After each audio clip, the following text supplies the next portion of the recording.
Eh bien, bonjour à toutes et à tous, bienvenue. Je suis très heureux d'accueillir pour cette rencontre Michel Rakotosson qui va évoquer son magnifique ouvrage, magnifique roman en bateau manga, Le silence et la douleur, aux éditions Atelier des Nomades, dont la responsable Corinne Fleury se trouve ici. Vous êtes aussi, Corinne, écrivaine, aussi, donc éditrice, installée à Laval depuis maintenant quelques mois. Vous étiez à Paris, je crois, auparavant. Alors, très heureux de retrouver Michel Rakotosson, parce qu'on s'était rencontrés il y a des années, je ne sais plus quand, mais dans un Oui. salon du livre près de Toulouse. Vous étiez venu, je crois, parler, si je me souviens bien, de Juillet au pays, chronique d'un retour au Oui, pays. Ouais. c'était le livre que j'avais écrit parce que la question qui se posait à moi à ce moment-là, c'était rentrer ou ne pas rentrer. J'ai travaillé pendant presque 20 ans à Radio France Internationale. Je m'occupais de toute la partie littérature. Et à un moment donné, je me suis aperçue que je tournais en rond.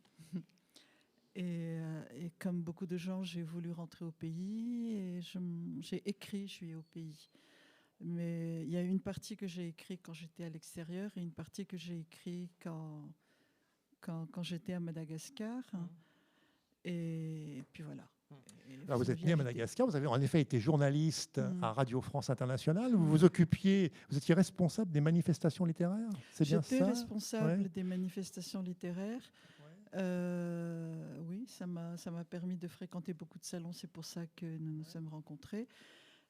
J'ai aussi un peu travaillé en télé. J'étais réalisatrice en télé. Donc, c'est quelque chose que je dis parce que c'est vrai que l'écriture cinématographique est quelque chose qui m'a beaucoup marqué, que j'utilise beaucoup en littérature.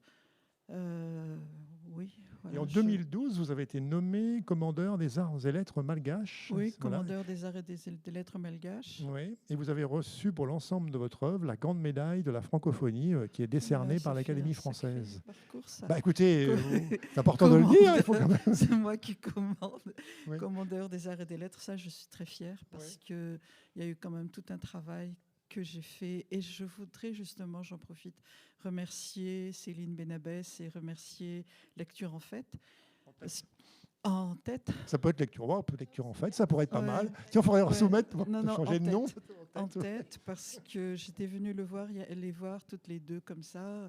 Et merci à Nathalie qui est dans la salle. On est allé les voir toutes les deux en disant que voilà, j'ai une association de jeunes écrivains à Madagascar. Nous travaillons énormément en politique du livre et en décentralisation. Et notamment, nous sommes en train de lancer un salon du livre à la campagne. Et on lui a dit, voilà, ce sont des jeunes qui n'ont jamais quitté Madagascar. Il faudrait peut-être, est-ce que vous en êtes d'accord, de les prendre en stage à Laval lors de lecture en tête, et elles ont accepté. Après, bon, ça a été tout un montage parce que malheureusement, l'argent se fait de plus en plus rare. Mais on a eu plusieurs partenaires, dont l'ambassade de France, donc Lecture en tête, Ambouimad qui les a hébergés, mon association Opération Bouc, et les deux filles, Mampiane et Oul Daniel, sont venues pendant un mois en stage à l'avant-dernier Lecture en tête. Et ce que je peux dire, et je les remercie parce que maintenant, moi j'ai passé la main. Parce qu'on ne peut pas être quand même président d'une association jusqu'à 90 ans. J'espère que je les atteindrai. J'ai passé la main à Oul Daniel, qui est en train de devenir une très bonne présidente. De ce qu'elle a appris à Lecture en tête, elle a monté des ateliers d'écriture. Elle est en train elle a une équipe. Elle a monté avec une équipe de grands professionnels, et je crois que sur Madagascar et peut-être même dans la région, ils vont créer, le premier salon du livre à la campagne. Et quand je dis à la campagne, c'est 100 km de Tana et une zone enclavée. Il faut y aller, on y va en bus, et puis après, il y a 10-20 km à faire à pied. Des gosses qui n'ont jamais vu, je dis bien jamais vu de livre de leur vie. Mais elles avaient déjà monté un salon du livre il y a un an. On a eu 700 gosses. J'ai bien dit 700. 700 gosses qui n'ont jamais vu de livre. Et là, on a décidé qu'on continue. Oui, je comprends. Ah oui, non, mais c'est passionnant. Et bon, là, je vais réfléchir un peu. Nous allons réfléchir un peu comment faire, mais on va continuer parce que c'est passionnant. ce projet Opération Bokiko, c'est ça? C'est le projet Opération Relance de Bokiko. l'édition et du livre à Madagascar. Voilà, parce qu'en fait, on a eu beaucoup de choses de ce de ce qu'ont dit nos prédécesseurs, les Haïtiens. On est dans un pays cassé, complètement cassé, où il n'y a plus rien. Enfin, si, dans la capitale, quand on reste à la capitale, puis il y a de beaux paysages, il y a un peuple qui s'évertue à bosser, à travailler. Je ne sais pas comment ils font, mais ils le font dans des conditions. Mais les routes sont cassées, l'édition est cassée, dans la tête des gens, beaucoup de gens sont cassés. Et là, il faut travailler dans des conditions comme ça. Et c'est passionnant, mais ça peut être fatigant. Oui, ça, je comprends que ça peut. Alors, en effet, vous avez aussi écrit des pièces de théâtre, parallèlement aussi à vos... J'ai écrit, mais c'était surtout au romans. début, j'ai écrit des pièces de théâtre, j'ai été metteur en scène, j'ai bourlingué ma vie.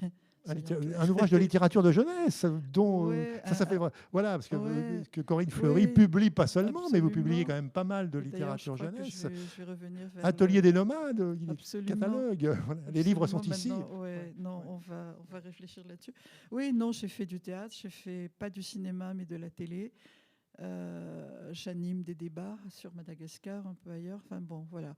Je crois que je suis née dans le livre. Ma mère était bibliothécaire, mon père était journaliste.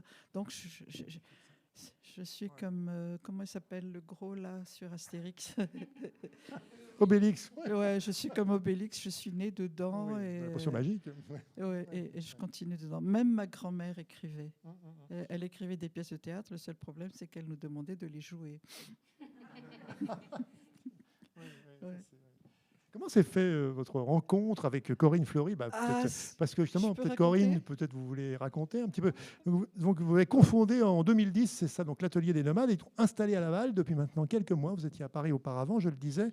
Donc, catalogue de littérature jeunesse, de littérature générale, de grande qualité, dont Michel Rakotosson, aussi un peu d'art de vivre, voilà, dédié donc à la culture de l'île Maurice, dédié à les îles de l'océan Indien, dédié à Madagascar, à toute cette partie très importante du monde qu'on ne connaît pas forcément très bien. Je ne sais pas ce que vous en pensez. J'imagine que la maison d'édition, elle est là aussi pour ça.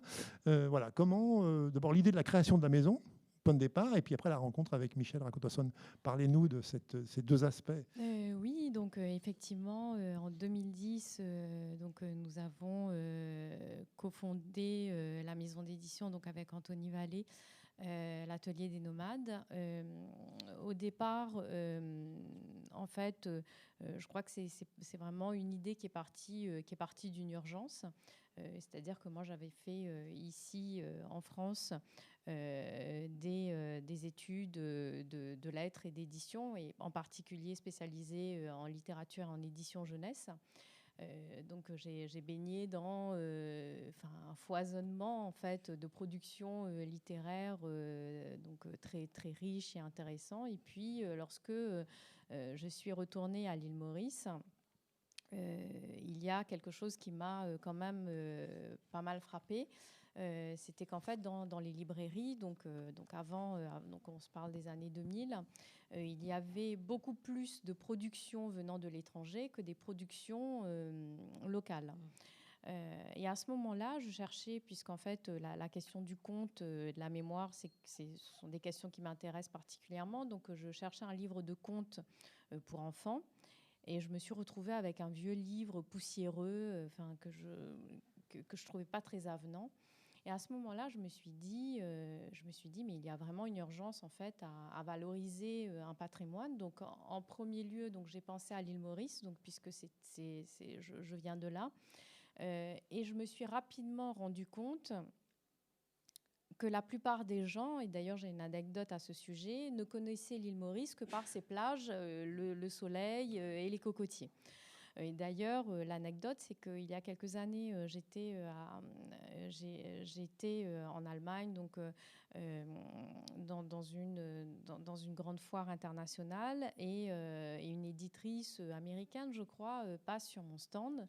Donc elle voit un album jeunesse qu'on a exposé, et elle me dit « L'île Maurice ?» Je lui dis « Oui ». Elle me dit « Ah, mais oui, j'ai été à l'île Maurice, c'est fabuleux ». Elle me dit « Mais on écrit ?» à l'île Maurice. Oh là On là. publie des livres. Et en fait, je crois que, en fait, il n'y a eu aucune méchanceté en fait dans ce qu'elle m'a dit. C'est-à-dire qu'en fait, elle est elle-même éditrice. Donc, et puis elle s'est arrêtée et puis elle me dit pardon. Donc voilà, elle s'est rendue compte en fait à la fois de cette spontanéité, naïveté et puis en même temps étrangeté de ce qu'elle venait de dire. Et ce qui montrait profondément cette lacune, c'est-à-dire le fait à un moment de réussir à définir la culture d'un pays par le tourisme, la plage d'un côté, tout comme de l'autre côté, on peut parler d'un pays par la guerre, par la pauvreté, etc. Et on oublie au final ce qui est très fondamental, c'est-à-dire la culture. Et à partir de ce moment-là, donc il était essentiel pour nous d'élargir, de sortir de l'île Maurice et de voir un peu ailleurs. Et on s'est rendu compte que ce problème, par ricochet, était exactement le même à Madagascar, où on va moins parler de littérature, mais plus des problèmes politiques, économiques, etc. De Mayotte, bien qu'étant un département français qui aujourd'hui fait partie d'un des pays les plus pauvres au monde, avec toutes des histoires d'immigration très importantes. Et puis la Réunion qui sort très bien son épingle du jeu, mais où on se sentait quand même très proche de cette culture-là aussi. Et donc pour moi, c'était important à ce moment-là de montrer cette culture et cette littérature, cette langue qui est très belle, de la langue française, mais telle qu'on peut se l'approprier ailleurs. Et donc voilà, le catalogue a été créé comme ça, avec l'envie de porter les littératures des îles de l'océan Indien. Et la rencontre avec Michel, vous pouvez peut-être prendre le relais, Michel, comment se fait La rencontre, elle a été, éditrice indépendante elle a été très très belle. On avait été invités toutes les deux à Mayotte. Et moi, j'étais dans mon coin à Mayotte où j'essayais, où je présentais les livres d'Opération Book. Et arrive une petite jeune femme. Elle avait l'air d'avoir 25 ans à ce moment-là. Quand je dis 25, j'exagère. Elle me dit bonjour, ça va? Elle commence à parler livres. Je la regarde, je dis mais oh, c'est du haut de mon grand âge. Je me suis dit c'est qui cette gamine? Et puis on continue. Et puis bon, après j'avais complètement oublié, j'avais zappé. Elle était vraiment trop jeune. Et quelques années après, tu m'avais envoyé un mail, je crois. Oui, tu m'avais envoyé un mail parce que tu voulais. Moi, j'ai un livre mythique, enfin, on va parler. L'Allen. Elle dit est-ce que je peux reprendre l'Allen? J'ai dit oui, pourquoi pas. Et je lui dis comme ça spontanément. Elle avait l'air d'avoir 10 ans de plus, donc 35 ans. Ouais. En plus, je me souviens très bien, elle sortait du métro, elle avait il pleuvait, elle avait c'était ça que tu avais avec toi. Ça, je m'en souviens. Quelle mémoire précise. Et elle me dit, oui, je vais l'éditer.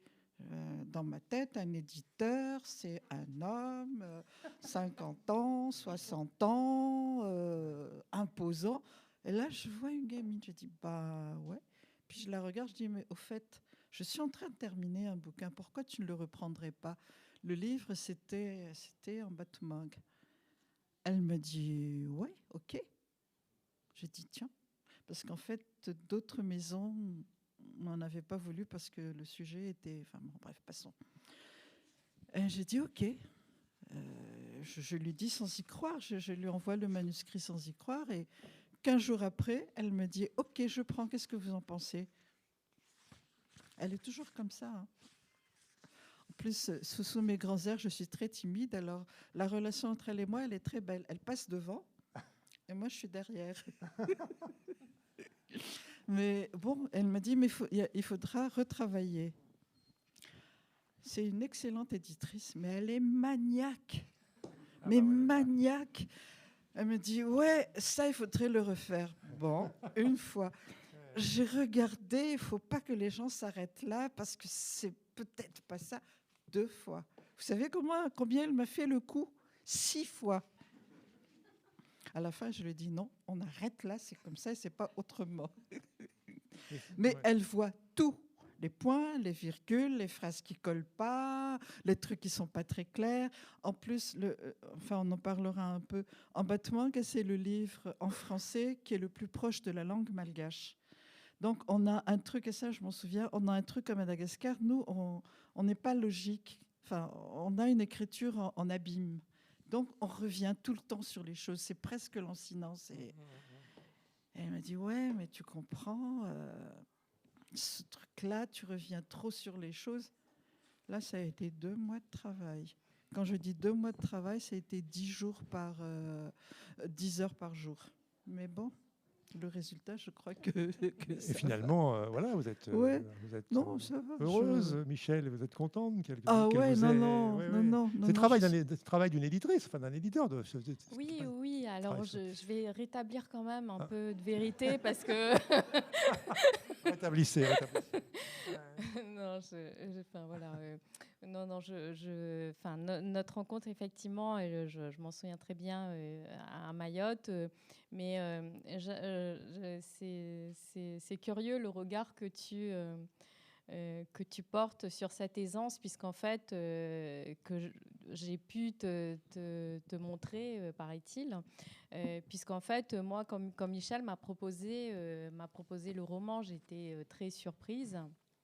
Donc, puisqu'en fait, enfin voilà, vous l'avez présenté, Michel, c'est-à-dire une auteure qui a une œuvre qui a déjà été récompensée pour son œuvre. Et bien que je n'ai pas ni 25 ni 35 ans, mais quelques années de plus quand même, évidemment, je me suis interrogée sur ce que j'allais pouvoir lui apporter, moi, en tant qu'éditrice, puisqu'elle avait fait déjà beaucoup de choses et beaucoup de belles choses.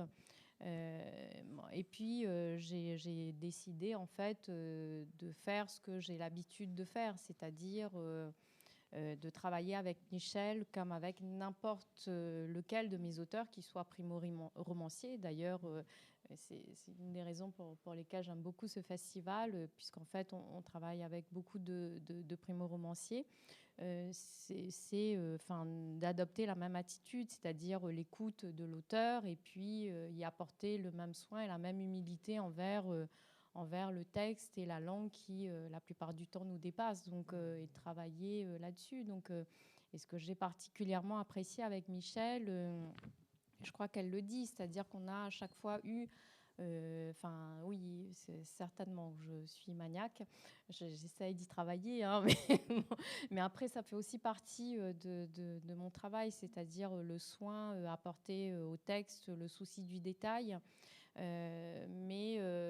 En tout cas, je crois qu'on a toujours eu beaucoup de complicité et d'échanges. On a beaucoup échangé, en fait, en travaillant pour faire progresser ce qu'elle avait envie de dire, puisque le texte, au départ, était déjà un très beau texte, mais il fallait qu'elle aille au bout de ce qu'elle avait envie de dire.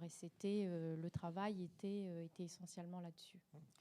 Et en fait, je termine, j'ai chahuté tout à l'heure, mais c'est l'avantage de travailler avec un éditeur indépendant. Parce que là, très honnêtement, j'ai été accompagnée. Ce dont j'avais besoin, c'était de cet accompagnement. Parce que quand on écrit, on n'est jamais sûr de soi. On ne sait pas si ça va aller.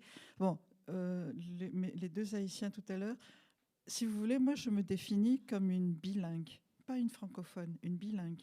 Ça veut dire que j'ai 2 cultures biculturelles. Bilingue et biculturelle. J'ai deux espaces dans ma tête, dans ce que j'écris, dans ce que je fais. L'espace malgache et l'espace français. Et il y a plein de choses que j'arrive... Enfin, les trucs de l'affect sont de toute façon en malgache. Et les trucs social, les trucs du développement, enfin, je ne sais pas comment expliquer ça, c'est en français. Et c'est 2 musiques différentes. Et c'est pas toujours évident. Et il me fallait un regard, une écoute que j'avais avant. Enfin, bon, je raconte toute ma vie. Mon mari était français et c'est lui qui lisait mes manuscrits. C'est lui qui me disait tu peux y aller ou pas y aller. Bon, malheureusement, il n'est plus là. Et là, avec avec Corinne, ce travail-là d'accompagnement de l'écrivain est fait. Et là, vraiment, je remercie. Et c'est vrai que c'est un travail important. Surtout là, quand on est sur deux systèmes où tu dis une chose, mais tu l'as dit dans ta tête en malgache, tu l'as écrit en français, et c'est pas du bon français. En tout cas, ça ne dit pas ce que tu as eu envie de dire. Et le regard de l'autre, qui a ta culture, parce qu'elle est aussi de l'océan Indien, le regard de l'autre te permet d'avancer et de dire « Ok, je le dis comme ça, je le dis, etc. » En bateau manga, donc le silence et la douleur. Donc, on va me permettre de lire juste le prologue. Ça nous permettra comme ça de rentrer dans le vif du sujet, si je puis dire. La douleur prend souvent la forme d'un silence à Madagascar, d'un silence terrible, solitude extrême de cette île du bout du monde, oubliée sur ses cailloux, qui servent de terre à sa population de plus en plus hagarde. Les souvenirs sont là, comme une plage immense, avant de s'apaiser, comme les embruns dans le sable qui crisse. Cette histoire-ci est ma réponse à un rêve récurrent. Je suis devant la tombe de Néni, mon arrière-grand-mère, celle qui a vu le départ de la reine Ranavalona III vers l'exil. Et je l'appelle. S'il te plaît, ouvre-moi, raconte-moi, chante-moi cette chanson. Que disait-elle déjà ? Mais elle se tait. La porte est close.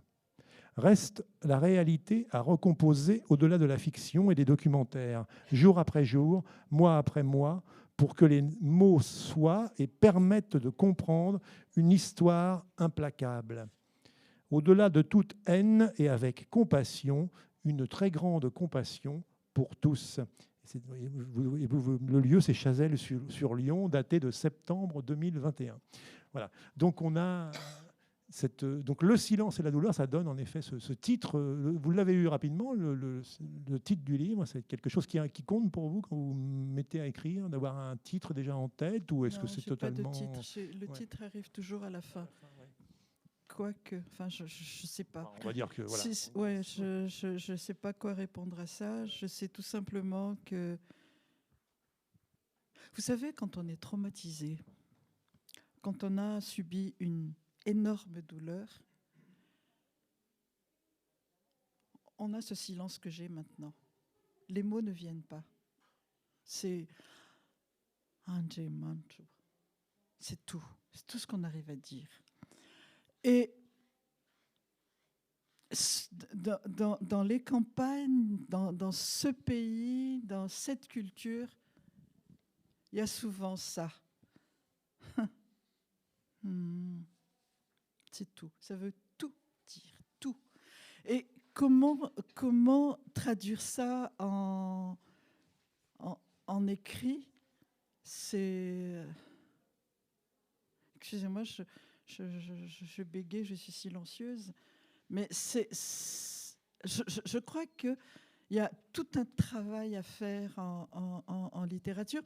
Les deux Haïtiens qui étaient là l'ont dit. Il y a tout un travail à faire sur cette musique, sur ce cantique, sur cette cantilène qui vient dans votre tête et comment mettre des mots dessus.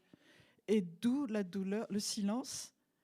Et quand vous avez dépassé le silence, la douleur débarque. Et la douleur, il faut dépasser la haine. Il faut dépasser la haine parce que la haine vous tue. Et l'écriture permet de... Excusez-moi, c'est les larmes qui débarquent.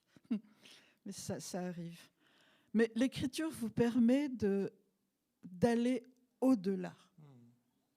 D'aller... Bon, excusez-moi, là, je me lance. Quand ça va très mal, vous savez, un militaire qui meurt, la première des choses qu'il appelle, c'est maman. Tu es où, maman? Viens, maman. Aide-moi, maman. Et c'est ça. Et en malgache, c'est un mancho. Et là, sur ça, sur ce rythme-là, il faut mettre des mots qui expliquent. Et les mots de haine n'expliquent pas. Il faut arriver à rentrer dans cette douleur que vous exprimez avec colère, mais dire de cette douleur, voilà, donnez-moi un passage. je vais vous le lire. Vous savez, par exemple, non, là, non, j'ai vécu pendant très longtemps d'où le truc, près d'un sanctuaire païen. C'est comme ça qu'on les appelle, un sanctuaire traditionnel. Et il y avait, je me souviens, des nuits entières où c'était la crise, mais enfin bon, la crise, c'est une crise terrible. À Madagascar, c'est très dur, enfin, le pays est cassé. Et j'entendais les comment on appelle ça, les possédés dire Randemancho tie Randemancho apiuje Randemancho taiuje Randemancho yene Randemancho yene wae yene Randemancho yene wae. Et ce rythme lancinant, c'est le rythme avec lequel elles arrivaient à sortir la douleur de ces paysans qui arrivaient. Je ne vais pas vous raconter les douleurs que j'ai vues, mais c'était impressionnant. Et j'ai essayé de retrouver ce rythme dans ce livre.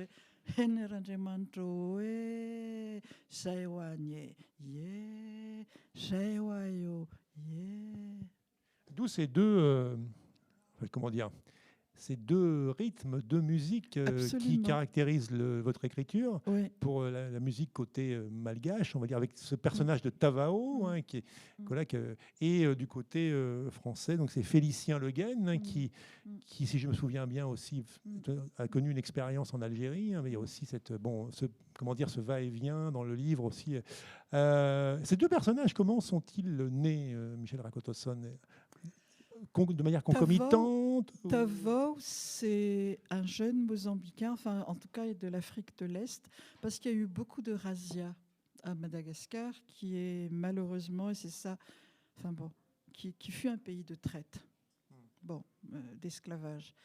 Et Tavao est un personnage, est un jeune, je ne sais pas, enfin en tout cas il est peut-être bambara, etc. Mais il est de l'Afrique de l'Est.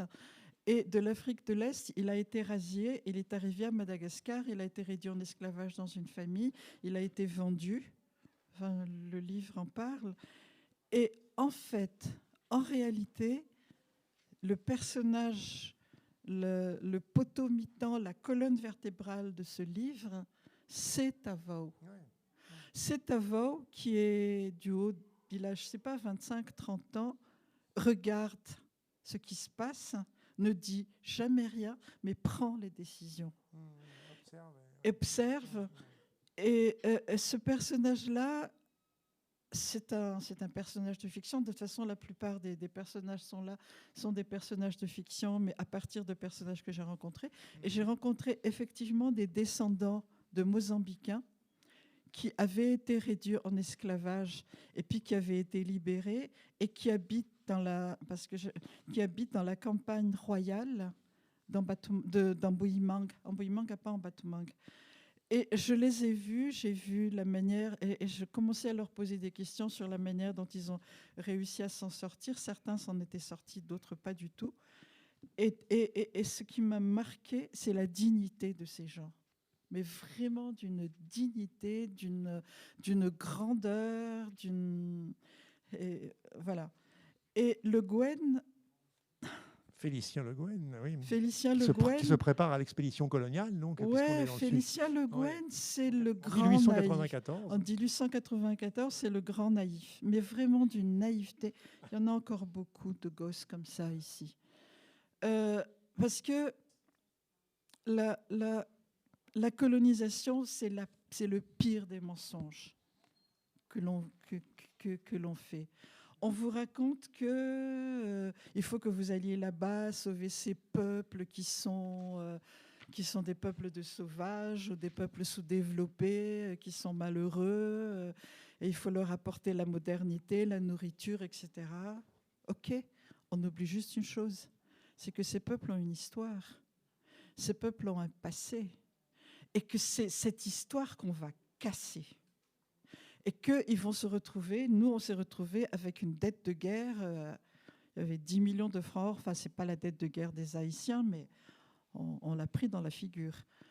Et toute l'économie, à partir de la dette de guerre, toute l'économie s'est cassée la figure. Plus une bourgeoisie locale qui était inféodée et qui s'est enrichie avec la traite. Bref, ça a été la totale. Et ces deux personnages, moi, m'émeuvent. Tavao, avec son courage, avec la manière dont il est sorti de tout ça. Il y a un passage notamment où il y a la mort de sa mère, passons. Et Le Guen, fils de grande famille française, qui vit, je ne sais pas, à Tréport, je crois, je ne sais plus ce que je l'ai mis, en Bretagne, avec maman qui a des tables, des nappes damassées, ça existe encore, hein, et qui part pour sauver, maintenant on dirait, sauver le tiers-monde agonisant. Et ce qui est intéressant, c'est que dans ce personnage de Le Guen, moi, c'est un personnage que je trouve vraiment très émouvant. Et Tavao, évidemment, mais ce que je trouve intéressant, c'est qu'en fait, il part en expédition avec ce discours de Jules Ferry qu'il a en tête, qui l'obsède presque, c'est-à-dire de 10 ans auparavant, où Jules Ferry fait ce discours au Parlement pour expliquer le bien fondé de la colonisation française à Madagascar, pour sauver quelque part les sauvages, en fait, hein, c'est ce qu'il dit. Et en fait, il part en tête avec cette idée-là. Et ce qui est très intéressant, je trouve, dans ce que tu fais de ce personnage, c'est de se retrouver confronté à une réalité autre et sur place. Donc, et la première des réalités, c'est que cette nature dite sauvage et ces gens dits sauvages, en fait, c'est juste la nature, c'est-à-dire la beauté des paysages qu'il décrit. Le roman, il insiste beaucoup sur cette beauté justement des paysages. Je trouve que l'arrivée là-bas, tout est beau, magnifique, il découvre un truc. Et tout de suite, je trouve que ça le confronte à une autre réalité, c'est-à-dire qu'entre la sauvagerie qu'on peut imaginer donc au moment de partir, donc on ne sait pas trop ce qu'il imagine en termes de sauvagerie, et puis en fait, ce qu'il retrouve sur place, c'est surtout la beauté de l'île. Et moi, j'aime beaucoup ce contraste, en fait, justement, de ce personnage entre les convictions du départ confrontées aux réalités sur place. Et vous venez de citer, en effet, vous parlez de Jules Ferry, sans savoir pourquoi il pensait beaucoup au pornic, à ses parents et surtout à sa mère, qui se préparait pour le mariage de son cousin Jean. Ils allaient danser le quadrille des lanciers et le répétaient chaque soir. Il aurait aimé être auprès d'eux. La nostalgie devenait trop prégnante par moments, l'amenant à se demander ce qu'il faisait dans ce pays perdu. Il commençait à avoir des doutes. Et pourtant, le projet était clair quand il était parti. Cette expédition avait un double but, celui d'aider à délivrer le pays de cette ethnie qui maintenait toutes les autres sous sa coupe et apporter à Madagascar la civilisation et la culture française. C'était extraordinaire d'avoir cette possibilité-là. Apporter le progrès à un pays arriéré avec une politique éclairée, qui consiste à associer une nation dont la population industrielle est devenue trop nombreuse pour la population agricole, à des peuples jeunes qui présentent un rapport inverse, comme l'avait si bien déclaré le ministre Jules Ferry. Mais ici, sur place, qu'en était-il ? Voilà. Et c'est vrai que vous l'avez très bien dit, c'est en effet le roman le montre bien. Aucun personnage, il est touchant, ce Félicien, voilà, il est touchant. Mais en même temps, il va découvrir sur place, c'est terrible, la réalité du terrain, les maladies, enfin bon, voilà, le côté, la souffrance, enfin bon, le combat. Enfin bon. La souffrance, les combats, mais excusez-moi du terme, mais surtout la connerie. La connerie, oui, la connerie de la guerre. Quelle connerie de la guerre ? Parce que ils ont été envoyés à Madagascar, pays du paludisme, où était la quinine, au fond des mâles. Et vous savez, les mâles, c'était des murs. Il y a 15 000 sont partis, officiellement. J'ai bien dit officiellement, 5 000 sont revenus. Tous morts, d'une. Il y a aussi ce que je dénonce dans ce livre, c'est que c'était Jules Ferry, mais pas seulement Jules Ferry. Il y a eu pas mal partagé par un certain nombre de hauts fonctionnaires de Paris qui décidaient de Paris ce qu'il fallait faire dans les pays. Ils ont fait la même chose chez vous. Ils ont cassé les usines et maintenant on fait quoi? C'est la même chose. On décide d'une grande ville. On est des hauts fonctionnaires. On décide c'est comme ça et c'est pas autrement. Non, non et non. Et excusez-moi, je me lance. Mais le petit Le Guen, le petit Le Guen, j'adore ce gamin. J'en ai vu des gamins comme ça qui ont débarqué à Madagascar. Je me dis attends. Et ils m'ont dit ah oui, on va aller dans le nord, dans le pays de la vanille. J'ai dit mais attends, est-ce qu'il n'y a pas des parents qui leur ont dit que c'est là-bas qu'il y a la mafia et ils vont partir dans le pays de la mafia? Est-ce qu'on leur a pas dit ça? Non. Très content, ils vont ouvrir un hôtel à Marounsit. Bon, ok, il y en a plein. Et bon, il y a aussi, soyons clairs, comme dans tous les peuples, il y a de belles ordures. Il y a des ordures que le Gwen rencontre. Ils ont rencontré comment on appelle ça, un fanane, un serpent sacré. La seule chose qu'ils ont trouvée, c'est de prendre un gros caillou et de le foutre sur la tête du serpent. Sachant que chez les Malgaches, le serpent est un animal sacré. Et je trouve dans ce passage, moi c'est un passage que j'affectionne particulièrement, ce passage du boa. En fait, on peut s'interroger sur la sauvagerie. C'est-à-dire entre le postulat du départ, c'est-à-dire on va envahir en fait un pays de sauvages. Et là, en fait, dans cette scène, il y a effectivement les soldats français qui sont là. Il y a les soldats malgaches, enfin en tout cas ceux qui les accompagnent, les malgaches qui accompagnent les soldats français. Donc les Malgaches leur disent mais non, il ne vous fera rien, ce boa, n'y touchez pas. Et eux disent mais non, mais c'est un boa, il faut absolument qu'on le tue.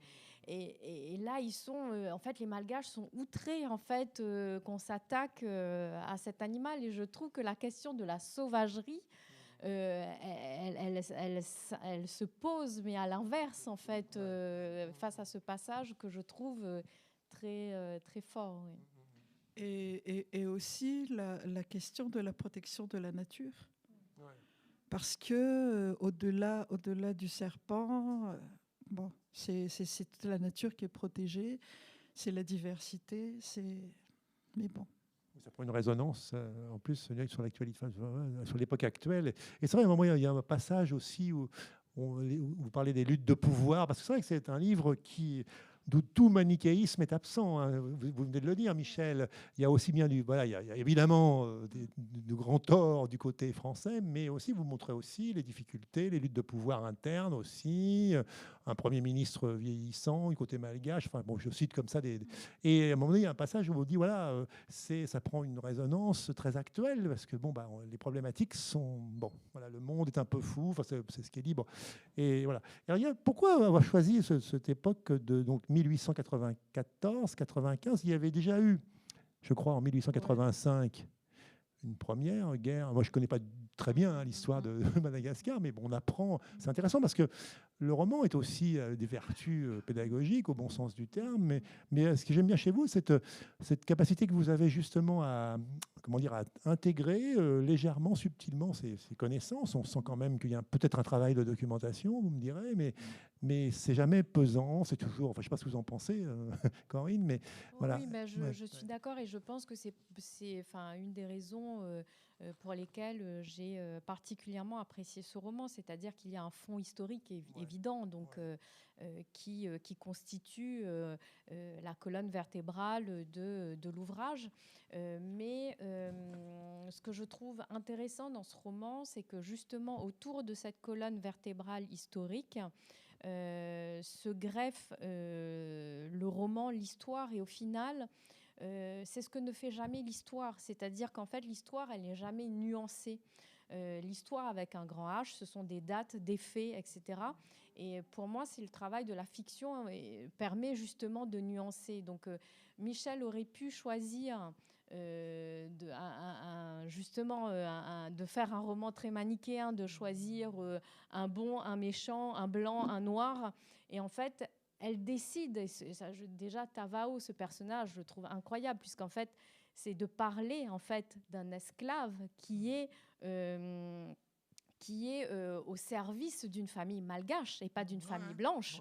Donc, c'est un esclave au service d'une famille malgache.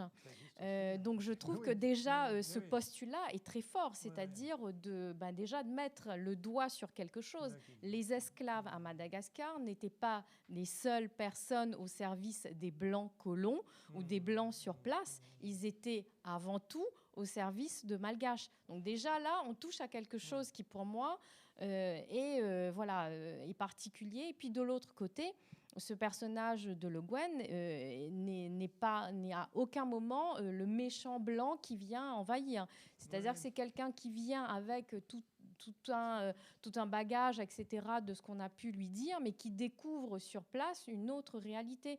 Et je trouve que la nuance, c'est ce qui fait, à mon sens, la particularité de ce roman, puisqu'en fait, l'histoire est là, mais seule la fiction permet de nuancer. Et moi,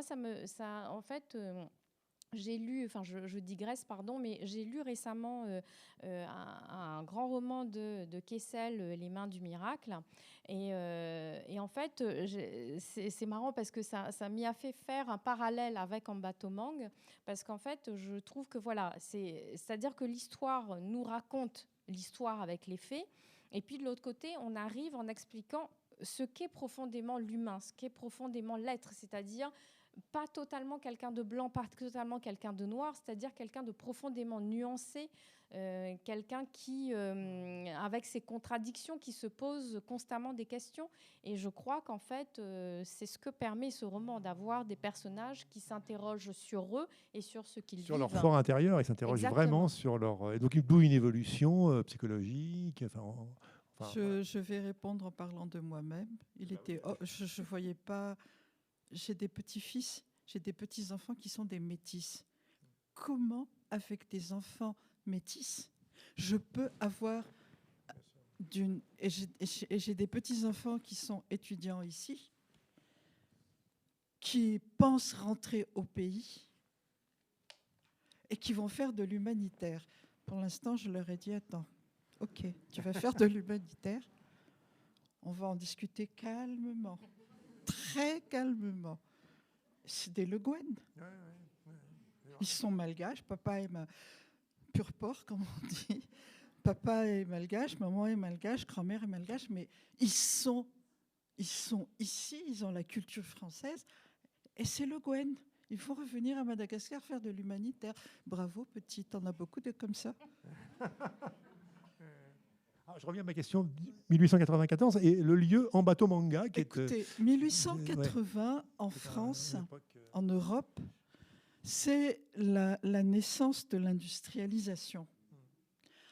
Et il fallait des gens dans les usines, donc on a vidé les campagnes, on a foutu les jeunes dans les usines. Il fallait des lieux où on avait de la matière première, donc vive les pays du tiers-monde, on envoyait les gens aussi coloniser et prendre les matières premières. Je crois qu'il faut mettre la colonisation, il faut le situer géopolitiquement, j'adore les grands termes, dans cette politique, dans ce côté-là. Il y avait besoin ici pour entretenir l'économie de matières premières, de bras, etc.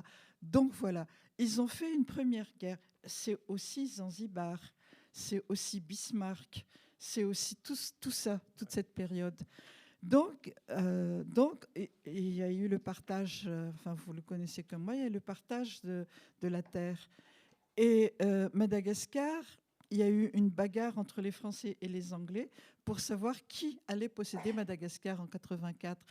Donc, en principe, ça aurait dû être les Anglais parce qu'ils sont arrivés les premiers. Ils ont emmené la religion calviniste. Merci, mes parents sont calvinistes. C'est une grande religion à condition d'en sortir.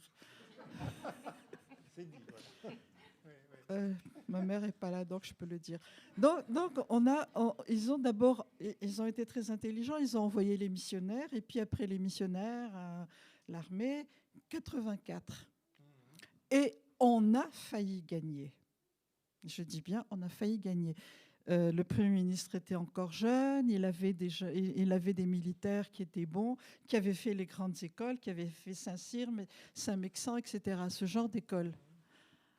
Bon, sauf que, et c'est là que j'insiste sur la biculturalité, sauf qu'ils ne connaissaient pas suffisamment la langue française pour voir les nuances des contrats. Et les contrats qui a été fait a piégé les Malgaches. Piégé. Et là, il faut connaître les langues. Actuellement, il faut connaître le français, l'anglais, malheureusement, je ne connais que le français, le chinois, l'arabe. Et on s'est fait piéger là. Mais surtout, ce truc d'avoir failli perdre la guerre de 84 a éveillé des colères chez certains expansionnistes, je n'ai pas d'autre terme, qui ont décidé que c'était hors de question de se faire battre par ces nègres, excusez-moi, non, je n'ai pas dit nègres, hein, on dit malgaches, par les malgaches. Donc il fallait reprovoquer une deuxième guerre. Et là, dans la deuxième guerre, ils ont fait fort. Ils ont envoyé très peu de monde, mais ils ont surtout envoyé, et c'est là qu'on a vraiment tout perdu, la bombe à la mélinite. C'est l'ancêtre du gaz orange. Ils l'ont expérimenté chez nous.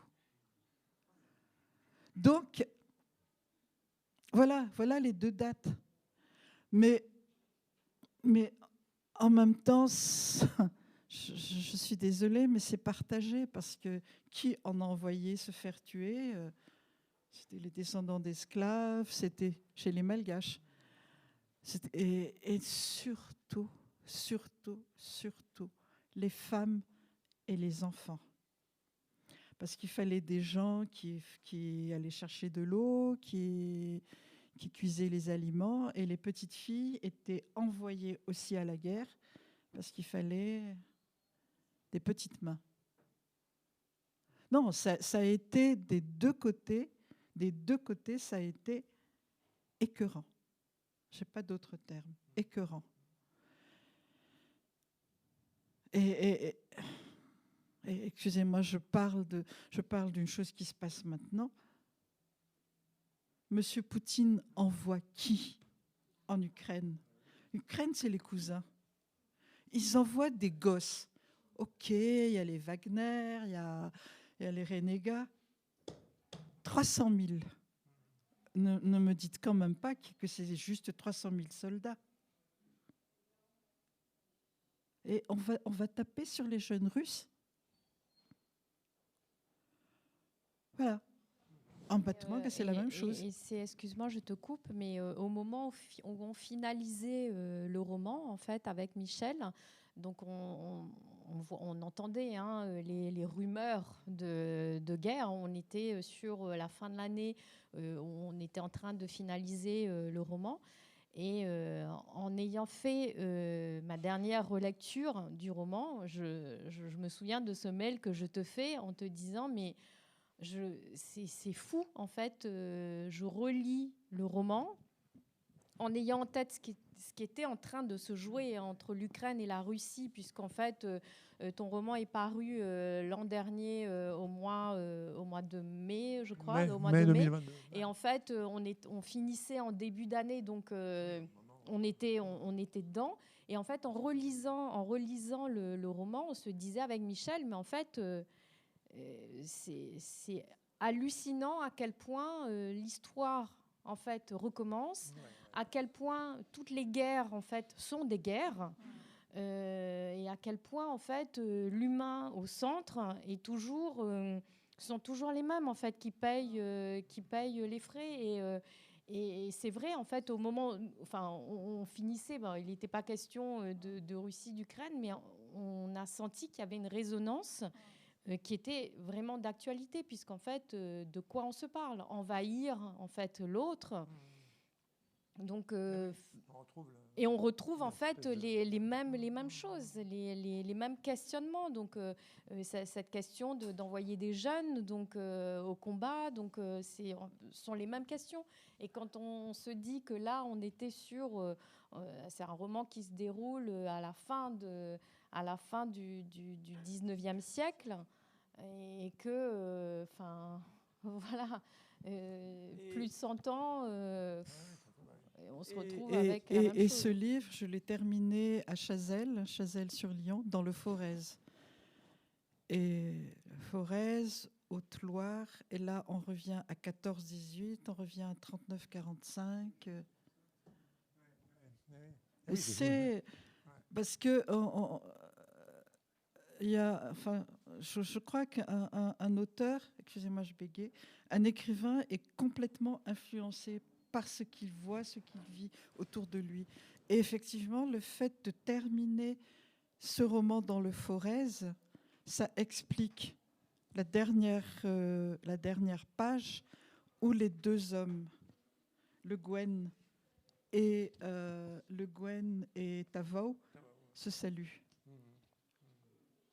Parce que dans ce pays-ci, quand on dit la Loire, 14-18, on dit plutôt le Nord. Mais la guerre a été monstrueuse et 39-45, ça a été... Le Forez a été un lieu de résistance. Le Chambon-sur-Lignon, tout ça aussi, voilà, les Juifs cachés, les Justes, c'est vrai qu'enfin, je cite, il y en a d'autres. Et merci Corinne de montrer l'ouverture que l'on peut avoir en lisant ce bouquin, parce que cette ouverture m'a été donnée quand je l'ai écrit. Quand je l'ai écrit, l'ouverture m'a été donnée. Je ne pardonne pas aux colonisateurs, parce que le pays a été cassé. Mais je dis une chose, la colonisation, c'est un système, c'est un racisme systémique. Les peuples ne sont pas racistes, mais ils sont plongés dans un racisme systémique qui font qu'ils acceptent un certain nombre de choses. Et c'est ça que je dénonce là-dedans. Qu'à un moment donné, il faut avoir du recul et se dire, attention, où est-ce qu'on nous mène? Et ça, de plus en plus, même maintenant, surtout maintenant, il faut faire très attention. Il faut être en observation permanente. Excusez-moi, je donne des leçons, mais j'ai l'âge pour. Non, il faut être en observation permanente et en analyse permanente. Parce qu'autrement, on se fait avoir. On se fait avoir jusqu'au bout. Quelques mots avant qu'on passe à la parole au public, parce qu'il est. Oui, la construction du livre, je l'ai dit, vous avez dit, on a dit au début, vous avez réalisé. Il y a un côté un peu cinématographique, enfin un petit peu. Ça se fait comme des visions qui s'enchaînent, un côté travail sur le montage, enfin un peu. C'est du. Enfin, je suis passée de 500 pages à 300 pages, 200 pages. Non, mais déjà, quand je te l'ai envoyé... J'ai l'impression d'être... 267. Non, tu as été... 267, c'est même... Non, tu as été une très bonne accompagnatrice. Mais vraiment une excellente accompagnatrice. Et en fait, je me suis retrouvée devant... ces 10 ans de travail, hein, parce que la colonisation française, c'est un vide. Il n'y a rien. Rien n'est dit. Ou alors, c'est des clichés. Et je me suis retrouvée devant cette masse de clichés et ce rien. Et il fallait qu'à partir de là, je comprenne la vérité. Et j'ai compris. Il m'a fallu des années pour comprendre ce qui se passe, et du côté malgache, et du côté français. Et une fois que j'ai compris, je me dis, je fais quoi de ça ? Et c'est là que le travail technique que j'ai appris à faire en montage au cinéma, en télé, m'a aidé. C'est-à-dire quelques personnages et puis vraiment faire ou de nouvelles. C'est un peu la même chose. Faire des espèces de nouvelles. Vous avez écrit des nouvelles aussi, Michel. J'ai fait des nouvelles aussi. Enfin, et puis j'ai été membre du jury de Saint-Quentin, qui n'existe plus malheureusement. Et et d'où l'idée de faire, de le monter comme si c'était des nouvelles. Parce que... Avec des titres à chaque fois. Des titres, etc. Chapitres Parce que, courts. parce que en fait, excusez-moi, je vais être vraiment vulgaire, rien n'est plus chiant qu'un roman qui vous donne des leçons avec 30 pages sur lesquelles il n'y a aucune respiration. C'est insupportable. Et là, donc, il fallait éviter ça parce que le sujet était très douloureux. Et il fallait éviter de donner des leçons. Et voilà. Donc, c'est la technique du montage qui est arrivée. Oui, ce qui donne du rythme, ce qui donne... Oui, c'est ce que j'avais... avant de savoir en fait, que Michel avait travaillé effectivement dans la télé, etc., je lui ai dit, mais en fait, je trouve que ça ferait un bon film. Mais en fait, j'ai compris après, parce qu'en fait, c'est une écriture qui est très visuelle, en fait, très cinématographique. Donc, et c'est vrai que quand on lit le roman, en fait, on visualise les personnages, on visualise l'environnement dans lequel ils se déroulent. Enfin, je trouve qu'il y a quelque chose de l'ordre du visuel qui est très fort, en plus de l'écrit. Je trouve ça c'est assez marquant. Je suis une cinéaste ratée. Mais écoutez, une romancière réussie. Je ne sais pas, c'est vous qui le dites. Oui, mais j'assume parfaitement mes propos. Avez-vous des remarques, des réflexions, des questions pour Michel Rakotosson? Oui. Alors, comme on vous devine avec l'éclairage. Oui.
Et d'ailleurs, je remercie Corinne parce que je l'avais présentée à des grands éditeurs qui se sont tous enfuis.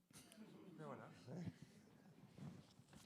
Parce que je pense que c'est une question qui fait peur en fait, parce que il y a une charge qui est assez lourde et importante, et puis surtout, nous c'est ce qu'on s'est dit, et puis d'ailleurs, on a essuyé quand même beaucoup de plâtre vis-à-vis de ce roman, c'est-à-dire où des gens qui n'étaient pas prêts à nous rencontrer pour parler de ces questions-là parce que c'était pas politiquement correct. Donc en fait, on s'est rendu compte aussi de ça. On s'en doutait bien en fait au moment. Mais pas à ce point-là. Mais pas à ce point-là.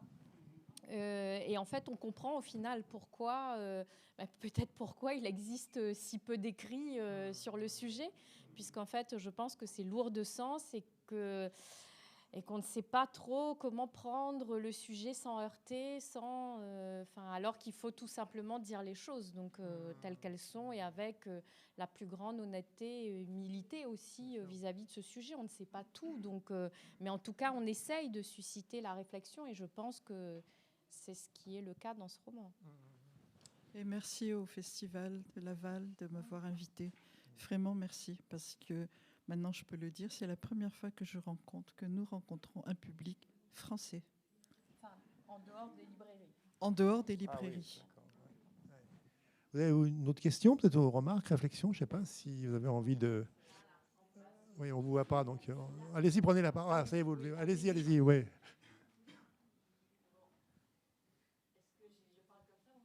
Oui, oui. Moi aussi, je suis un produit de la colonisation, mais pas française. Je suis de l'Afrique de l'Est aussi. Et votre roman me touche, je ne l'ai pas lu, mais surtout le mot que vous avez prononcé de la fleurie sur la sauvagerie. Vous avez parlé de ce personnage qui tue un serpent, un boa. Et je crois que vous avez utilisé le mot sauvagerie dans le sens qui est sauvage.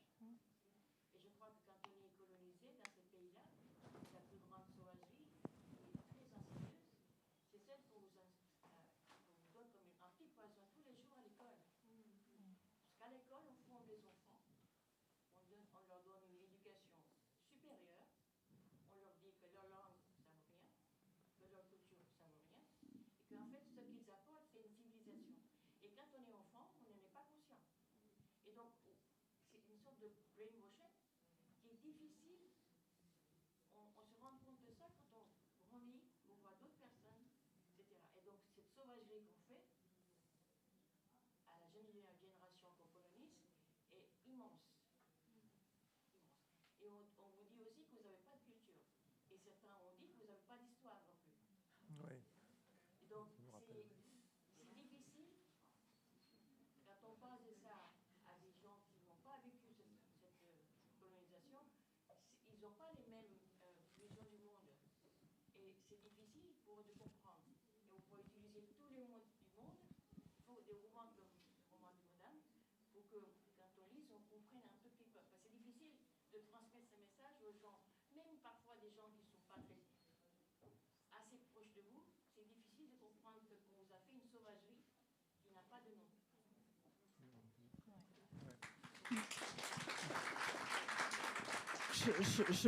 Je vais encore plus loin que vous. Ce même racisme atteint les paysans. Pourquoi est-ce qu'on dit qu'un paysan est un bouseux? C'est un paysan, c'est un agriculteur, c'est pas un bouseux. Tout simplement parce qu'il faut déposséder les gens de leur identité, de leur culture, de leur savoir.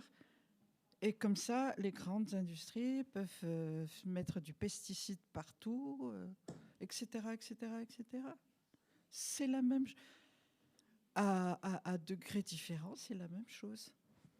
Et ce que vous êtes en train de dire, madame, en fait, fait résonance maintenant en fait à quelque chose, c'est-à-dire qu'en préambule, quand je présentais la maison d'édition et que j'expliquais qu'en fait ce qu'on ne savait de l'île Maurice, ce n'était que ses plages et son soleil, et que ce qu'on connaissait de Madagascar, ce n'était que sa situation difficile économiquement, politiquement.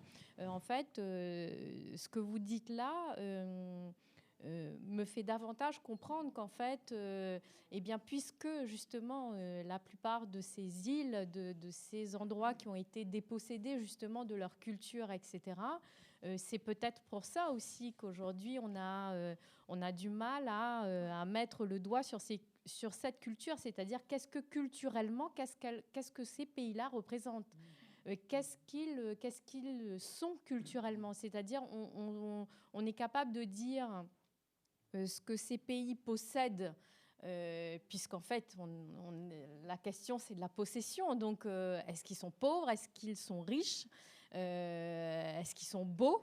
Mais qu'est-ce que culturellement ils possèdent? Eh bien, effectivement, quand on a été dépossédé de sa langue, de sa culture, eh bien, peut-être que les années de rétablissement de cela sont certainement... non, mais voilà, sont certainement longues à rétablir. Ouais.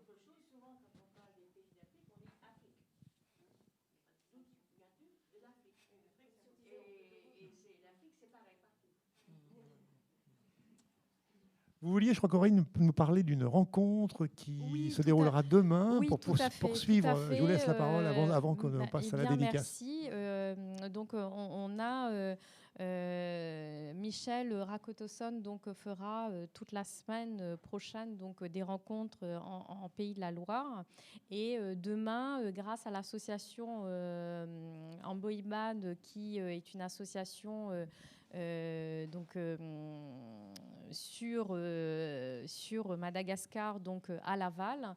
Nous faisons une rencontre au restaurant Le Baobab demain à 16h. Donc, pour ceux qui souhaitent poursuivre l'échange autour du roman avec Michel Rakotosson, vous êtes bien évidemment les bienvenus. Et on vous invite à poursuivre l'échange tout de suite avec Michel Rakotosson, qui va dédicacer son ouvrage En bateau manga, le silence et la douleur, aux éditions Atelier des Nomades. Merci Corinne Fleury, merci Michel Rakotosson et merci à vous.